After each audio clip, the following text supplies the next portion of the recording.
course, by now, everyone know that I spent a lot of time in juvenile, juvie, youth detention center, however you want to call it. Different states have different ones. But I was right downtown Atlanta, right next to the Braves Stadium, 445 Capitol Avenue. Spent a lot of time in juvie, but it was, like I said, it was right next to the Atlanta Braves Stadium, and I remember being in my cell, and I used to always get the end cell, but I used to remember looking at my cell window, and I can see the Brave game. You know, I can see the stadium, I can hear the noise. When they hit home run, you know how they shoot fireworks in the air. I used to look at it. I used to see that all the time. We missing home. But I remember me, one of my partners, Prescott Horn from East Point. Big shouts out to me, East Point 1010. Montel Home, OJ Hurd, partners over there, man. The whole, the low, everything. But Prescott Horn from East Point, my partner. And I had my partner from College Park, LaMarcus Bradwell, Brad Dog. All of us was locked up in juvie for different things and whatnot, but we was in there together. And we had went to lunch. We had went to eat lunch or dinner or something. And as we sitting down, I see a guy who just came in. He was sitting across from me. Gotta have my coffee.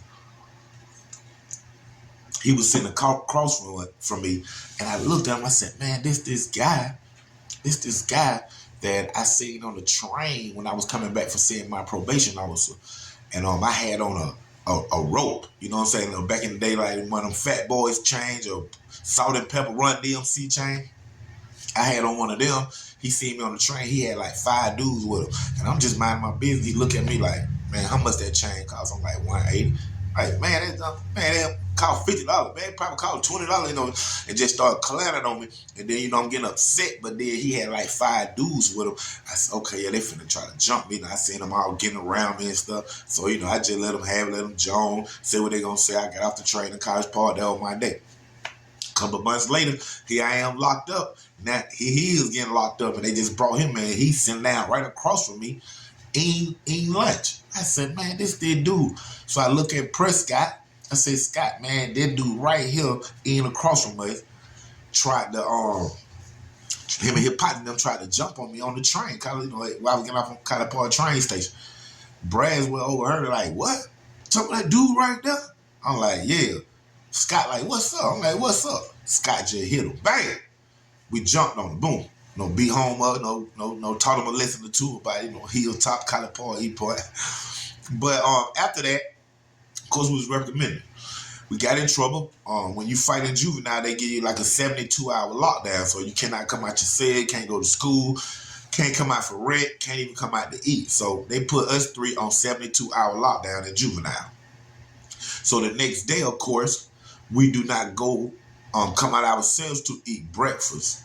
What happens is all the kids come out, all the kids line up, the staff count everybody, the staff escort them downstairs to the kitchen, and, you know, we eat or whatever. But in this case, us 3, me, Prescott, and Braswell, had to stay in our room.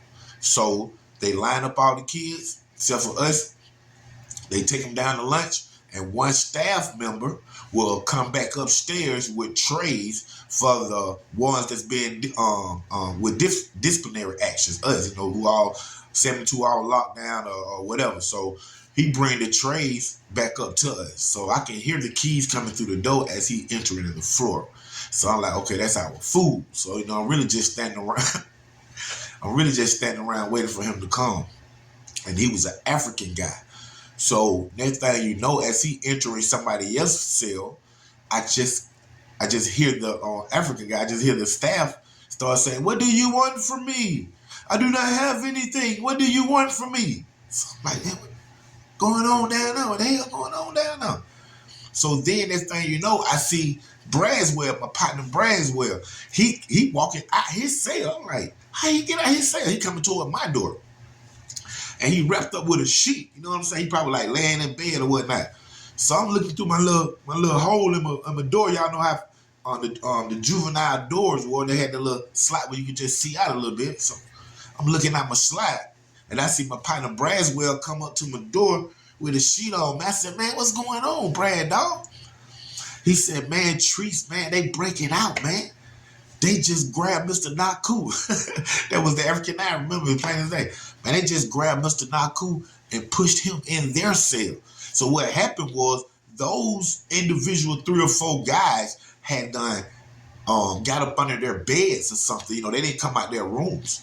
And when he went downstairs and took everybody else and then came back upstairs with the food, they grabbed him.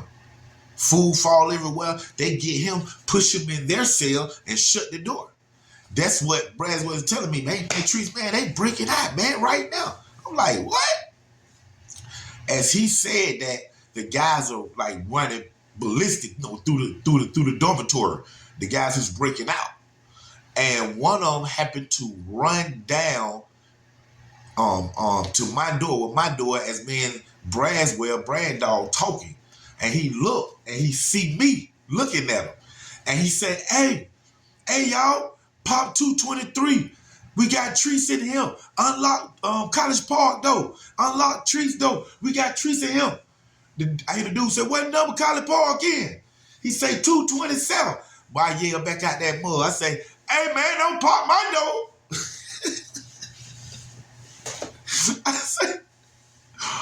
I say, don't pop my door, bro. Let me stay in here. I ain't finna get no escape charge. I'm in here for what I'm in here for. Let me do my bid. Let me go home. When I go home, man, I don't got time for this. Do not pop Knox door.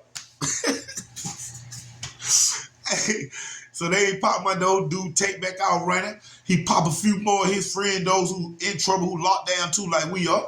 He pop a few more of his friends though. Man, they as I'm looking out my window, and I was in a different cell this time. As I'm looking out my window, man, I can see them folks. They done went downstairs, went through the gymnasium part of where I was wreck at, and them folks done hopped the fence.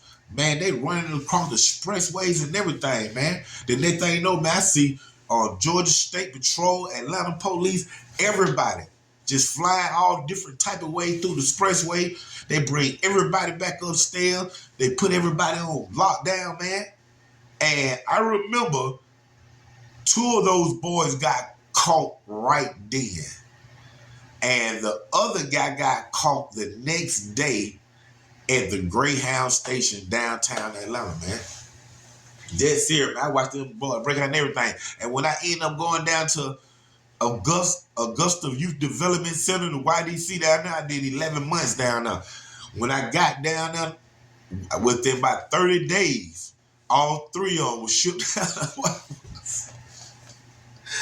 All 3 of them was shook down there, man. That's real talk, man. Right here, Underground Source TV with your host, TV and film producer, Dontrece Knox. Stay tuned. Nigga, tell me where your safe at, tell me where your bag, tell me where your money at, tell me what you had.